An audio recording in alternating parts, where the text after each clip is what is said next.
একদিন জঙ্গলে 4 বন্ধু একসাথে খেলছিল, টুনটুনি, গুবু, মিমি আর পাপলু।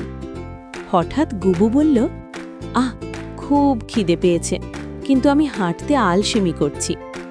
মিমি হেসে বলল, সব সময় অলস হলে চলবে না গুবু, চল আমরাই কিছু করি।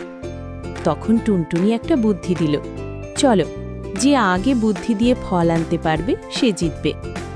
পাপলু ধীরে ধীরে বলল, আমি ধীরে চলি, কিন্তু ভুল করি না। মিমি দৌড়ে গাছে উঠল, কিন্তু তাড়াহুড়ো করতে গিয়ে ভুল গাছে উঠল। গুবু এক জায়গায় বসে শুধু ভাবতেই থাকল, আর পাপলু ধীরে ধীরে সঠিক গাছটার কাছে গিয়ে ফল কুড়িয়ে আনল। সবাই অবাক।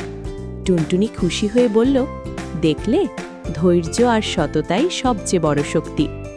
গুবু লজ্জা পেয়ে বলল, আজ থেকে আমি আর অলস হব না। সবাই একসাথে হেসে ফল খেল আর ভালো বন্ধু হয়ে রইল।